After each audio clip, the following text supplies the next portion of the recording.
I feel like the internet in and of itself is a cognito hazard, dude. Well, not a cognito hazard, more a Keter class anomaly or even a Euclid one. Because there's entire communities based around hatred of people you couldn't bring yourself to care about. There's a cesspool that's 4chan, there was 2chan, there is Reddit, and all of it stems from the idea of anonymity amongst people. Nobody wants to be themselves, leading to them losing out on who they really are and their true self. Yes, that was a segue into talking about top 3 manga of all time, Bleach. Bleach's power system is so heavily interesting because of how they handle the important things, such as vision of self and what you truly are. I put a disclaimer in the script talking about there's going to be spoilers for Can't Fear Your Own World, and there's arcs in Bleach that I'm going to be talking about, so don't watch if you want to go in completely blind, but if you do care about stuff like that, this isn't here. A Shikai in Bleach is what you wish to be. A weapon that helps you towards that goal no matter what it is. It could be a 3-pronged blade that paralyzes your enemies so you can do your twisted experiments on them. A giant blade that just hits hard for some reason. Or a stinger that hits twice and then all of a sudden you die. That's super, convoluted. Does Kubo have a bee allergy? It's genuinely an insane idea to think about. Because if you get a Shikai, you are a 1 in a million fighter that feels like they've unlocked their truest potential. But in my eyes, it's a way to get confirmation bias that you are who you think you are. Most Soul Reapers in Bleach get to this stage and believe they've reached their peak, which is completely fair. The amount of bullshit you have to do to actually unlock it is genuinely ridiculous. To unlock your Shikai, you have to learn the name of your sword spirit, your Zanpakuto, proving that you care about the weapon you've been fighting alongside this entire time. It's an interesting concept, one that has so many implications. Let me explain why I believe a Shikai is a manifestation of what you wish to be. Enter Kuchiki Byakuya. Bankai.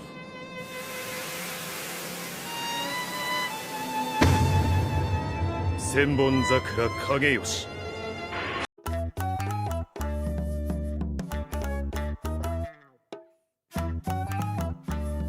Have you ever played a fighting game with a friend and that friend learns a single move and continually uses it until they know everything about it and that's all they care about? That is exactly what Byakuya has always done, and it's so cool to think about. He probably has one of the most iconic sound bites in the entirety of Bleach. Bar Rukia, Ichigo, and I want to say Gein's Bye Bye. Don't play Koa, you know the one. I'll just play it for you. Bye bye! Yeah, that one. If you didn't know, well, now you know. To get back on topic, Byakuya loves himself. Not in a narcissistic way, but in a way where his conviction will not be wavered by some meaningless dribble such as memories or the past. That's not me lying, by the way. I'm being genuinely serious. In the Fullbringer arc, side note, if you skipped out on the Fullbringer arc, you probably missed out on some of the best writing Kubo has ever had and one of the best villains he's ever written. Who doesn't like murder mysteries, you know? There's a villain named Shukuro Tsukishima. His Fullbringer ability gives him the power to change the past and learn from everything he has changed. Whenever his sword stabs into someone, by the way, not just regularly. So he stabs Byakuya, learns everything he can do, knows his moves in and out, knows his story, how he uses everything, but he underestimates one thing, and the one thing that he underestimates is Byakuya's conviction. That is his biggest trait. If he set out to do something, he will do it. Not might, not kinda, he will make it happen. If I could learn anything from him, it would be that a person who has the type of conviction that he does has to go, man. Genuinely unbelievable amounts of nonsense he was getting away with simply because he could do it. He knew he could. He believes in himself so much that he's willing to die for it, and he believes in his trust even deeper than that. It's the entire reason why his Shikai can become his bankai in later arcs, because who he wishes to be completely aligns with who he is. He wishes to be Byakuya Kuchiki, and he knows he is. I believe he'll be one of the first people to have a true awakening in the Hell arc. It was teased in Can't Fear Your Own World after all. Byakuya Kuchiki is genuinely a person who, if you have no one to aspire to be, you can look towards him.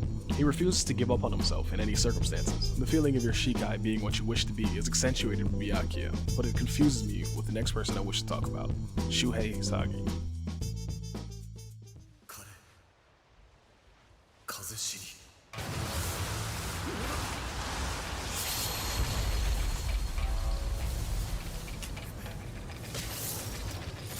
Hisagi's Shikai are two scythe-like weapons called, according to the wiki, Kusarigama, but two-headed and pinwheeled. It just doesn't make sense to me. In my opinion, it's unwieldy. Scythes are meant to reap. They reap crops, and if used as a weapon, they reap lives, which unfortunately actually makes plenty of sense. Hisagi is extraordinarily depressed. If you can't tell from his way of speaking, his way of acting, you can tell from his Shikai and his novel-only bankai. If you've watched the anime, including all the filler arcs, or played Bleach Brave Souls, you meet his Zanpakuto spirit named Kazushini. In the specific arc he's shown in, he's very destructive, like extremely destructive. He's arrogant, acting completely different than Hisagi ever has. But in that arc, they're all rebelling, so they're supposed to be acting different, you know? Well, they're brainwashed, so they need to be freed. But once they're freed, Kazushini still acts that way. They're still butting heads. He's acting on his own. He wants to kill Hisagi because he's his Shikai, and that's what Hisagi deep down wants. Hisagi wants to be dead.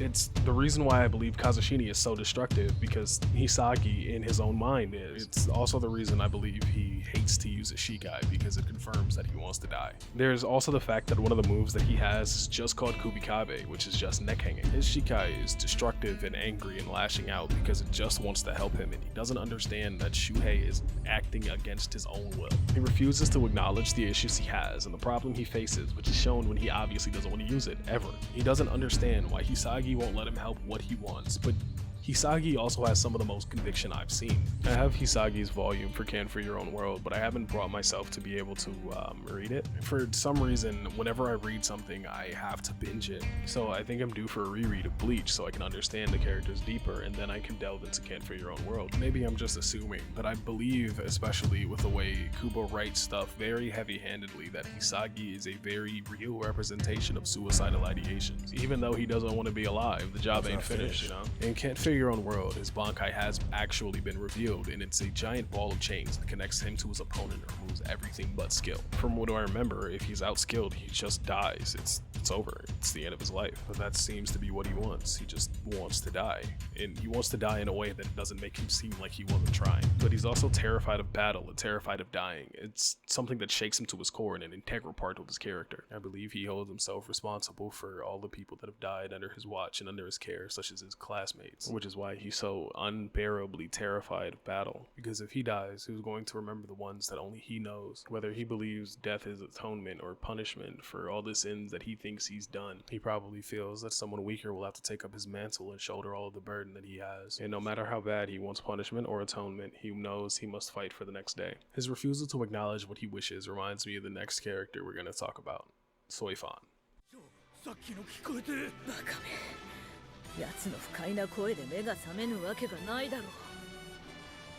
挽回弱砲来光弁。 Unlike Hisagi, Soi Fon knows what she wants to be. A master assassin, someone who can finish her job so ridiculously fast that it seems like you fought a force of nature. Swift, fast, and deadly, like a venomous snake bite that you never notice until it's too late. Or rabies. Probably just rabies. Suzume Bachi is her Shikai. If she hits you twice in the same spot, you instantly die. It's game over. She hits people in the movies in the same spot 2 times, but she near exclusively fights high tier, so they usually just don't get hit again. It's not because it doesn't kill, because it will, it's just that she doesn't target prioritize correctly. We're not going to judge her inability to prioritize targets. What we are going to judge her on is her inability to accept herself. Soi Fon's bankai is powerful, like winning damn near every single fight she's in powerful, but she hates to use it because it's not silent. Soi Fon hates her bankai, the reflection of herself for being loud, boisterous, destructive, and the complete opposite of what a master assassin should be. But it fits her. She suppresses everything. She tries to suppress her genuine adoration of Yoruichi, the anger that Yoruichi left her, her emotions, her happiness. She bottles it all up simply for the fact that a master assassin is not supposed to feel anything. You're supposed to be a robot that just finishes jobs and shuts up. She's not, but her mentor was, and taught her how to be that from a young age, and threw it all away, and didn't explain a single word or why, and just left her. She's also the last of all of her siblings to go through that grueling training. I believe she has no idea what she actually wants to do, but she has a mission to do, and the mission requires her to do what she was trained for. So instead of giving herself a break and thinking of the next step, she just wanders around aimlessly, simply going on to the next mission without thinking about the previous one. She's fought her entire life to be something that Yoruichi can be proud of, and you can see that every single time they meet up, at least in my eyes. She's still a lost child thrown to the wolves, putting on pants 3 times too big for her, blocking out all of her emotions and just doing what she was taught to.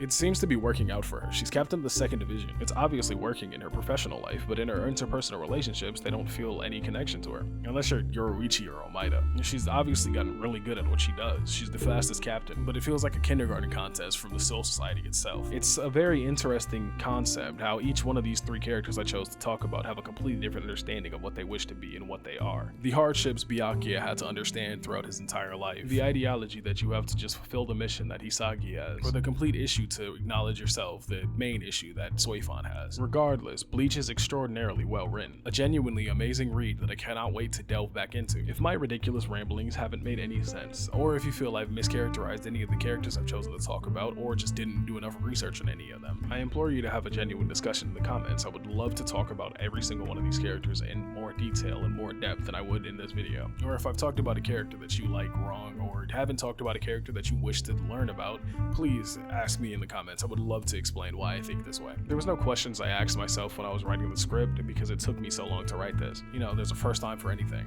Thank you so much for watching. I love you, love yourself, love each other, and have a wonderful day.